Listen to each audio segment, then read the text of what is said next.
itu jualan susu di kampus. Itu juga masih bawa cool box juga sama kayak SMA. Jadi Abil nyari yang seadanya aja loh Tan. Jadi nggak pernah menyisihkan uang kedai itu untuk hal yang berlebihan dulu. Enggak sih.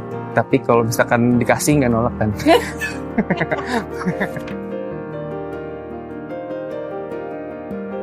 Assalamualaikum warahmatullahi wabarakatuh. Perkenalkan, nama saya Muhammad Fazril Salsabila. Umur saya 24 tahun. Saya bergerak di bidang F&B dengan nama brand saya sendiri, Pasta 90. Alamat usaha saya berada di Jalan Ahmad Yani, nomor 20. Abil kuliah di IPB, Institut Pertanian Bogor, jurusan Manajemen Agribisnis. Jadi sebelumnya Abil tuh emang dari keluarga suka dagang suka dagang. Jadi beda sendiri. Dari SMA Abil sempat jualan susu murni di botol-botol, bawa cool box, jalan-jalan di SMA itu tahun 2017. Setelah dari situ lulus kuliah, stop usaha dulu, jalan lagi usaha di semester 2 sampai semester 3 itu jualan susu di kampus. Itu juga masih bawa cool box juga sama kayak SMA. Beriringnya waktu setelah lulus dari IPB, Abil sempat pengen nyari jadi budak-budak korporat lah yang pengen kerja kantoran. Cuma kan nggak semudah itu ya buat nyari kerja. Terus bertemulah dengan teman Abil, tetangga Abil sendiri yang emang bergerak di bidang F&B, dan banyak ilmu yang Abil dapat dari teman Abil tentang F&B gimana, cara berjualan berdagang makanan tuh harus gimana. Abil mendirikan kedai pasta ini. Tapi sebelum Abil mendirikan kedai pasta ini, Abil masih buka pre-order selama 6 bulan. Jadi Abil masak di rumah, semua preparean di rumah, jadi by order aja. Dan kebanyakan orang-orang kantor di Jakarta. Dan harganya juga, makanya kan harga Abil di sini sama harga Abil pre-order tuh jauh banget bedanya. Lebih mahal yang PO itu, karena target pasar Abil tuh karyawan-karyawan di Jakarta. Kebetulan saudara kan kerja di Jakarta, jadi ada yang pesan dibawa sama dia sekalian berangkat kerja langsung dibawa. Misalnya pesan tuh 20, 25, 30. Ya masak Abil sendiri kalau buat pasta. Awalnya kan waktu tahun berapa ya Abil lupa kan, kayak mie samyang yang carbonara kayak gitu lagi viral-viralnya. Nah terus Abil kan kebetulan gak begitu suka samyang karena pedes ya kan.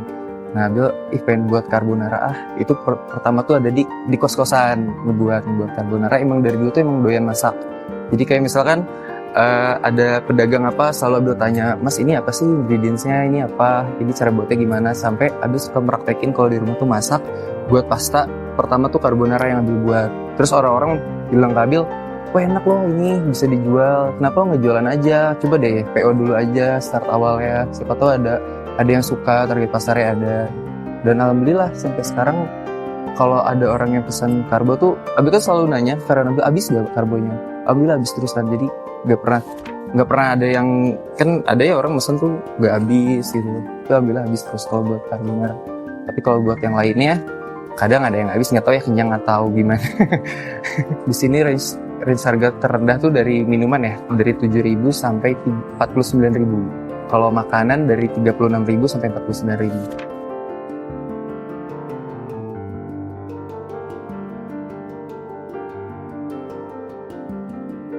Selama Anip mendirikan kedainya tuh Abil sering kesini kan, selama 3 tahun. Sampai mama dan papa tuh selalu nanya ke Abil, ngapain ke kedai, daripada kamu ke kedai terus buang-buang uang, mendingan kamu buka kedai sekalian di situ.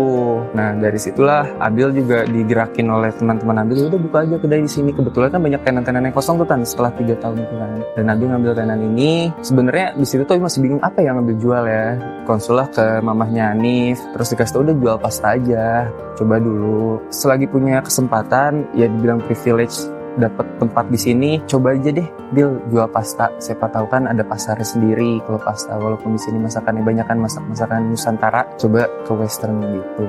Di sini kan pasta Abil tuh enggak yang autentik banget Italia ya jadi menyesuaikan lidah orang Indo juga. Support system pastinya orang tua dan lingkungan sekitar, teman-teman, diri sendiri sih yang pastinya. Masukan dari teman-teman kan pasti harus kita cerna lagi dari diri kita sendiri. Oh, layak gak ya buat usaha kayak gini? Karena kan yang ngerasain saya sendiri. Kebetulan untuk modal buka kedai pasta ini Abil dari uang orang tua modalnya. Kenapa dari modal orang tua ya pasti Abil kan sebelumnya belum pernah bekerja ya. Jadi masih kayak dagang-dagang, terus iseng ya masih kayak anak muda yang belum punya berpenghasilan aja. Jadi papa tuh sama mama mengasih jalur Abil, memberikan modal tuh biar passion Abil tuh tercapai. Abil pengen dagang, kayaknya dimodalin oleh mama sama papa.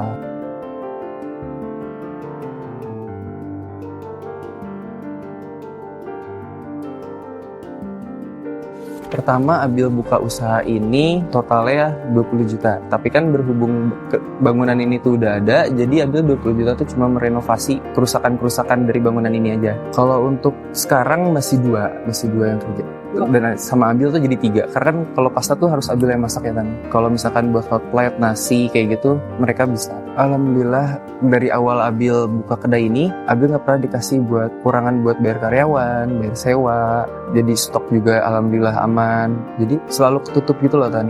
Nggak tahu karena emang jalannya Abil dikuatin sama teman-teman Abil, terus Abil kesini tuh emang fun. Jadi nggak neko-neko. Kalau Abil tuh ya udah, misalkan kedai ini kurangnya di bagian di kitchen tuh kurang kompor nih, jadi Abil nyari yang seadanya aja loh Tan. Jadi nggak pernah menyisihkan uang kedai itu untuk hal yang berlebihan dulu. Jadi selalu diutamain, misalnya nih Abil dari tanggal 1 sampai tanggal 14 sudah bisa bayar sewa langsung. Nggak pernah, kan biasanya kan orang diputerin dulu. Nah Abil nggak berani kalau gitu. Lebih baik kalau ada uang buat bisa bayar karyawan, bayar sewa, ayo bayar dulu. Dan alhamdulillah selama Abil dari bulan pertama sampai bulan ke-7 ini belum pernah nombok buat bayar sewa, bayar karyawan.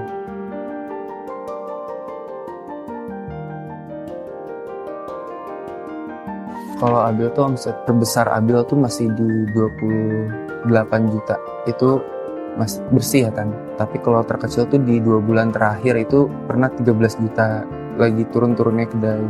Posisinya kan emang lagi musim hujan. Di sini kan kalau hujan tuh berpengaruh banget kan ke omset. Karena kan orang malas keluar rumah kali. Kalau dirata-ratain ya 18-19 lah. Buat balik modal kedai ini dihitung tuh 1 tahun ya Tan ya. Abil. Tapi berhubung banyak perbaikan kedai yang dimana biaya modal itu selalu bertambah. Jadi Abil belum menghitung kapan bisa balik modal, karena ini kan posisinya kan ini masih terbuka, masih outdoor. Abil ntar mau buat di semi indoor gitu, jadi tertutup. Karena kan posisinya ini terlalu ke alam banget ya. Jadi kalau angin hujan tuh sayang daerah sini nggak bisa dipakai juga. Ya perkiraan pengennya sih cepatnya 1 tahun ya paling 2 tahun kurang lah. Abil jadi udah nggak pernah minta lagi uang ya sama orang tua buat jajan Abil gitu buat sehari-hari dulu? Enggak sih, tapi kalau misalkan dikasih nggak nolak kan.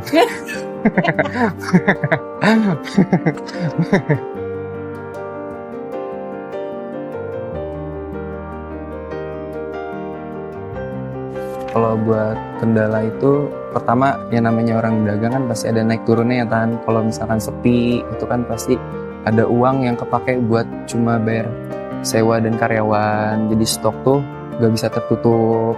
Nah kalau sepi tuh paling, kalau kesusahannya tuh di bagian stok aja sih kalau sepi ya. Kalau buat meng-hire karyawan itu paling kebanyakan sih kayak waktu sih, time management. Kayak misalkan telat tuh karyawan tuh. Kalau telat kan ngaruh banget ke waktu.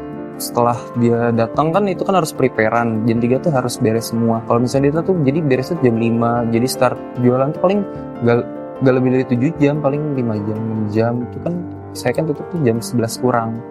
Jadi kan sayang uangnya juga, pendapatan juga berkurang kalau karyawan telat. Dari hari Senin sampai hari Kamis jam 3 sampai jam 10. Tapi kalau malam minggu sampai jam 12, jam 1.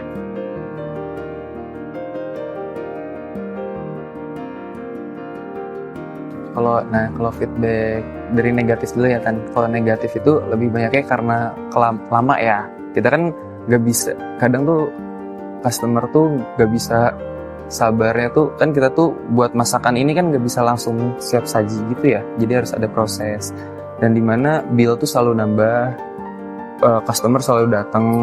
Jadi negatifnya tuh orang datang, gimana sih mas lama banget. Ini katanya 20 menit, kok lebihnya tuh juga nggak lama, paling 5 menit, 10 menit. Nah, kalau positifnya sih, banyak orang yang, Ika makasih ya, enak kok pastanya, terus porsinya juga banyak, makasih ya. Jadi kita pun yang sebagai penjual kalau dibilang terima kasih gitu tuh kayak seneng gitu loh kan. Jadi setiap dia turun dari tangga tuh, Kak makasih ya, enak makanannya. Jadi kan kita kan masak itu kan masuk ke perut orang ya kan ya, masuk ke lambung. Jadi kan seneng orang bisa bilang makasih gitu, oh berarti emang bener ya makanan ini enak gitu. Tapi nggak tahu juga dia peres atau enggak. Tapi kan kebanyakannya nggak orang yang nggak kenal gitu loh kan ngomong kayak gitu tuh. Jadi gue nggak, jadi bikin semangat Abil juga buat nerusin kedai ini. Kalau rencana Abil ke depan sih masih pengen memperbaiki kedai ini biar Abil tuh pengennya nggak harus 100% di kedai gitu kan. Tapi bukan berarti Abil autopilot juga ya. Ya minimal 40% lah Abil ke kedai. Terus biar customer juga nyaman buat makan. Di sini kan kalau hujan tuh sawer banget ya. Sawer yang kepake paling atas aja. Jadi masih belum kepikiran buat buka kedai lagi di luar, buka cabang tuh masih belum kepikiran. Masih pengen memperbaiki kedai yang ada dulu aja. Buat kedepannya sih paling Abil pengen di dessert sih. Soalnya kan dessert Abil tuh kan masih ada 2 atau 3 ya. Pengen nambah dessert aja. Kalau buat makanan asinnya masih belum ada.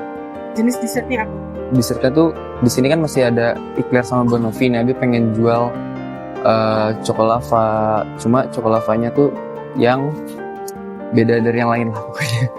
Promosi usaha tuh Abil di TikTok sama Instagram. Pasta 90. Pasta 9.0. Jangan dengar omongan orang lain yang ngebuat kita itu ragu. Apapun yang ada di hati kalian, yang ada di pikiran kalian, lakuin aja. Yang penting itu tidak merugikan orang lain, tidak merugikan sekitar, tidak merugikan tenan-tenan lain. Intinya ikhtiar aja. Gak usah takut, karena rezeki udah diatur juga sama Yang Maha Kuasa.